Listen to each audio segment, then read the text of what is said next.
Okay, so here it is, the ugly truth about VANTABLACK.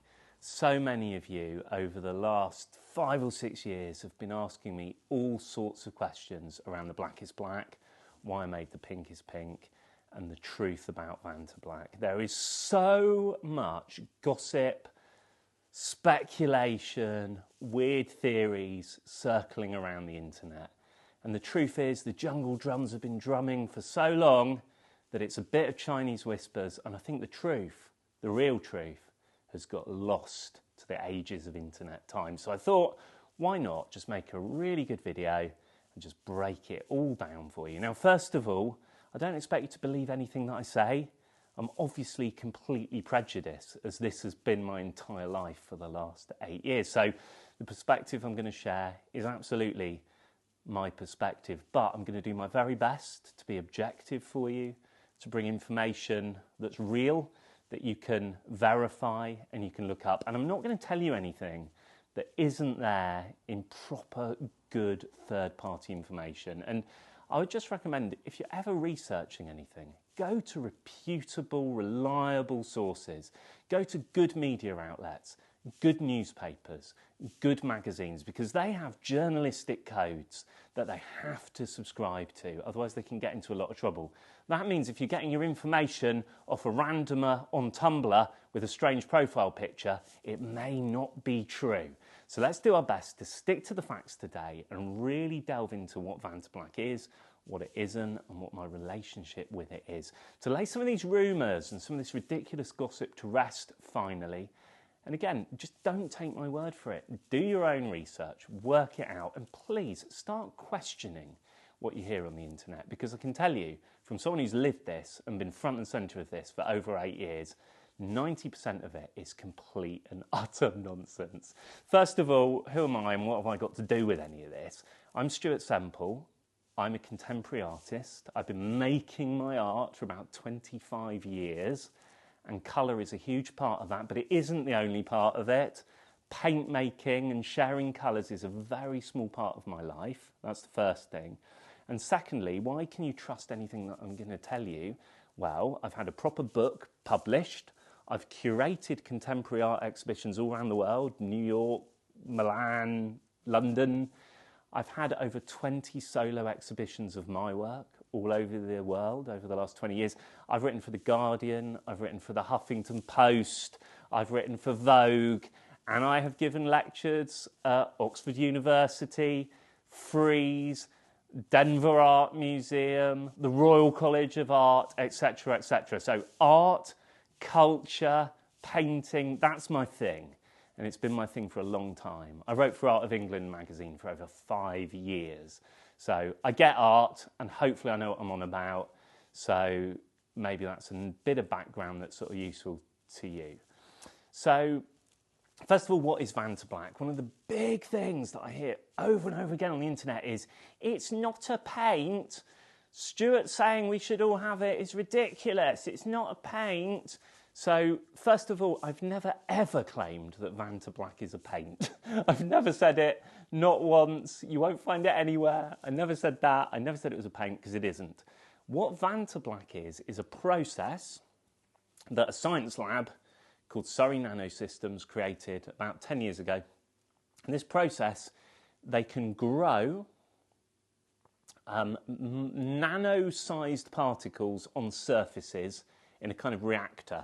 Sounds really sciencey and really geeky. In English, they grow this kind of forest, microscopic forest on surfaces, which means that when light shines on that surface, it gets trapped inside and bounces around, and it makes the object look really black. In fact, so black because it absorbs loads and loads of light that it almost looks like a bit of a black hole. Why that's cool is it makes 3D things look kind of 2D. And that's why the art world got really fascinated by the material, because the art world felt, oh my gosh, we can make loads of really cool things with this. So that's what VANTABLACK is. It's not a paint. Actually, it is now in a way. They've made a sprayable version called VBX2. But when it first came out, it absolutely wasn't a paint, and it was extremely expensive. Okay, so that's what it is. And hopefully that's useful. There's also something that I hear quite a lot, which is you can't make much of this VANTABLACK stuff. It's very limited in quantity. Well, that's not true. We've seen cars coated in it.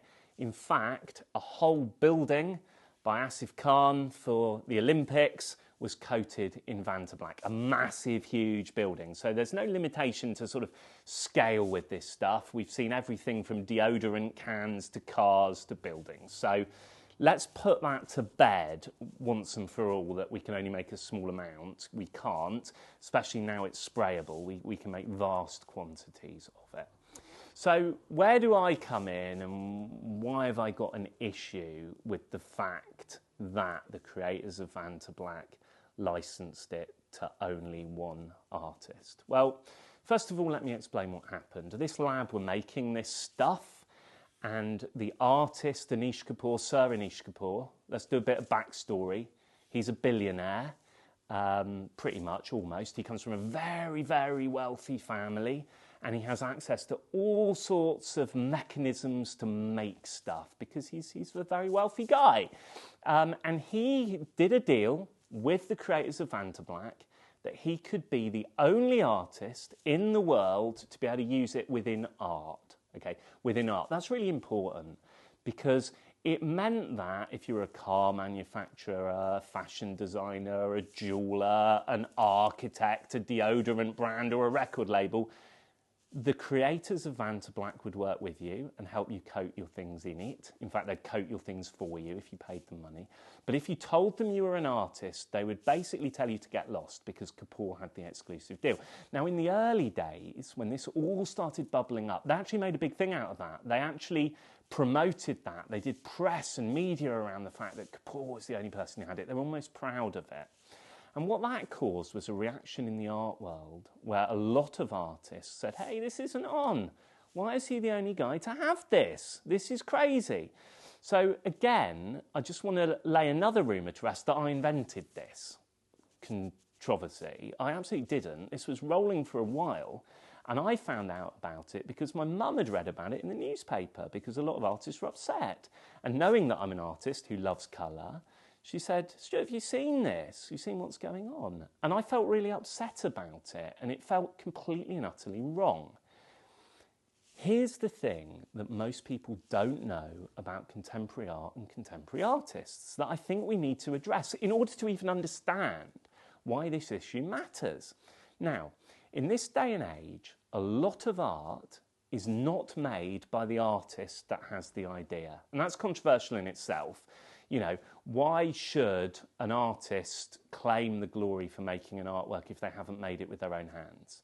Well, if you look at someone like Jeff Koons, who makes these giant sort of balloon dogs out of steel, Jeff can't do that. He has to go to a specialist fabricators and pay them to make that work. It's a very specialist set of skills. So he may have the idea, and in fact, in Jeff Koons' case, he went to a company in Germany that actually made steel ships. He went to shipbuilders.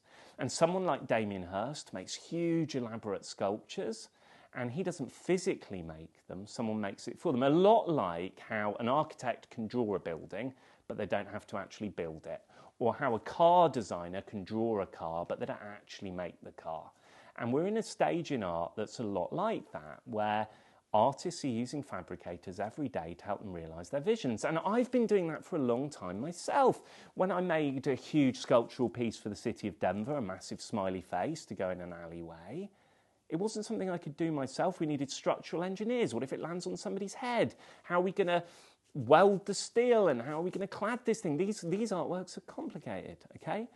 But none of these fabricators who you can go to as an artist will only work with one artist. I can ring up Damien Hirst's fabricators, and if I've got the money, they'll work with me. However, in Kapoor's case, with this Surrey Nanosystems thing, he's the only person that they'll work with to make an artwork. And it's the first time in the history of the world that only one person has been able to access a technology like this.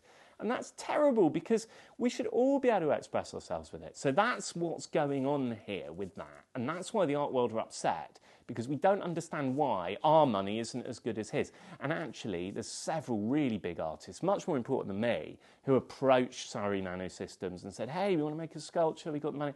They said, absolutely not. The other argument that you will hear is that it was invented for some sort of military use and there's some sort of secrecy around it and all of that. That's actually completely nonsense, and we know that because we've seen it on wristwatches and deodorant cans and cars and stuff. So it may originally have been used for sort of space applications, but a lot of things were invented for one use and then used for others. You know, they have multiple uses. So that's the kind of issue there. The point that I've been making and the art community have been making is he doesn't need exclusivity. He can still work with them. They can coat his objects in the stuff. But why are they excluding other people? It's just kind of really weird. And then the other thing that I hear quite often is that my response to Kapoor doing this, of course, was to make the pinkest paint in the world and put it on the internet. And to say to everybody, look, if you want to use the pinkest pink in your work, you have to agree that you're not Anish Kapoor, you're not going to give any to Anish Kapoor, and to the best of your knowledge, information and belief, this pinkest pink material that I created won't make its way into the hands of Anish Kapoor. Now, a lot of people thought that that was some sort of marketing stunt, or I was trying to make money out of doing that, or whatever. The truth of the matter is, and you know, you're going to have to take my word for it, I wasn't trying to make money and I wasn't trying to get known. It was just another piece of my work, and I'd been making work like that a lot, and quite often it would be text like that, like legal text type stuff. That's just like what my work was like, and I would often use the internet and put things on it as a piece of sort of almost performance art. And I was never, ever, ever expecting anybody to buy any of the paint. I certainly wasn't expecting anybody to use the paint. So it's a complete surprise to me when thousands and thousands of people started buying this pink paint. And it caused chaos. You can't imagine. Like, I actually had an art career. I was making paintings. I had exhibitions to prepare for. Then all of a sudden, thousands and thousands of jars of pink paint needed to be made for people all over the world. I mean, it completely and utterly took over my life. It wasn't something that I decided to do. It kind of happened to me. And then through that process, the community started to say to me, Stuart, you've got to make your own black. You've got to prove it's possible. You've got to prove that we can have a black of our own that's as good as his. And then I made Black 2.0, which was pretty good, but it wasn't as good as his. And then I knew how to make Black 3.0. And the community was giving me suggestions and we were sharing formulas and everything. But I couldn't afford to make Black 3.0 because the technology, the machinery was just way beyond what I could do. I mean, I'm not a rich artist. I'm not Damien Hirst or David Hockney or Kapoor or something. So it's just beyond what I was capable of, but I knew how to do it. So we did a crowdfunder on Kickstarter and we raised the money and we made Black 3 and we shared it with artists all over the world. Why is that important? Well, it's important because we proved that even though we don't have millions and millions of pounds like Surrey Nanosystems, we could make a paint, and this is actually a paint, that you can dip your brush in and just paint with. So we solved that problem and we made it available to everyone apart from Kapoor to prove a point. And it's one of those materials that's like, in my mind, one of the most democratic materials that's ever been created, because anyone who wants to use it can, as long as they're not Anish Kapoor, of course.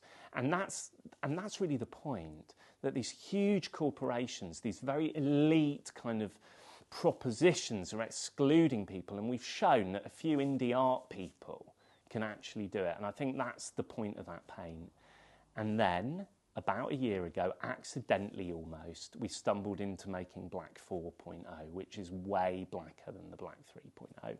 And we're now at a time where hundreds of thousands of artists all around the world are expressing themselves with this material, playing with a super black at home by dipping their brush in a very affordable way.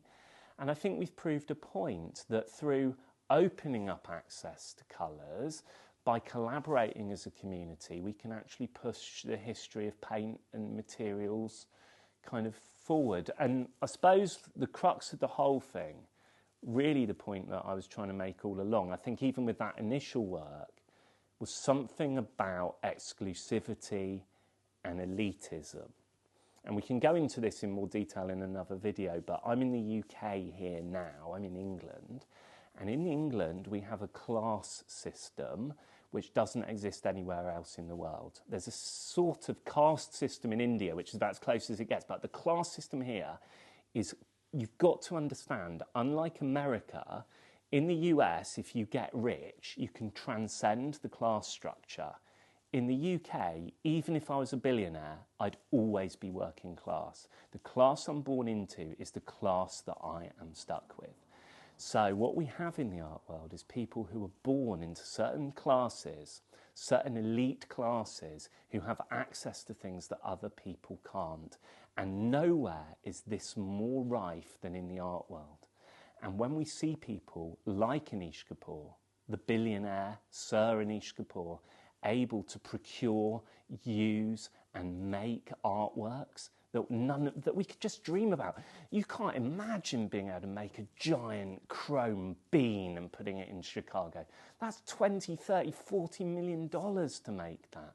So we're priced out of expressing ourselves through this kind of elitism. And I really think we just need to be in a world where we support each other and we collaborate and colours are available to everyone. And the problem with this whole Kapoor exclusive deal with Surrey Nanosystems is it just smacks of elitism and a kind of entitlement that is all shades of wrong. And what's interesting is whenever you see them interviewed, the way they justify it shows just how in this kind of bubble of thinking this behaviour is appropriate they really are.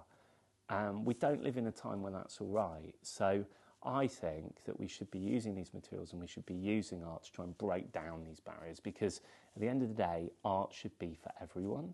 And when we make it, we want to share it. And there's a generosity in that. So that's what this story's about. And that's the actual truth about VANTABLACK. So I'm interested to know what you think about that. I want to read your comments. And I also really want you to give me any suggestions for other videos you want me to make. I mean, I'm more than happy to come on here and break down any of these lofty art world ideas. And if you want to sort of get a bit closer to what we're doing and you want to know what's going on, then I'm going to put a link below to the book I wrote. Super affordable. I lay everything out because I think everyone should be an artist. And if you want to express yourself, there's some good stuff in there. And you can buy it from most places you get books. And the other thing I'll point you to is my completely free art school that I've got on the internet. We've got about 4,000 people in that community now. We're growing together, we're exploring ideas, we're supporting each other. Everybody is welcome. It doesn't cost a penny. And I'd love to see you in there. And yeah, let's just grow together. So hopefully that was useful. That's the truth of VANTABLACK. I'll see you very, very soon.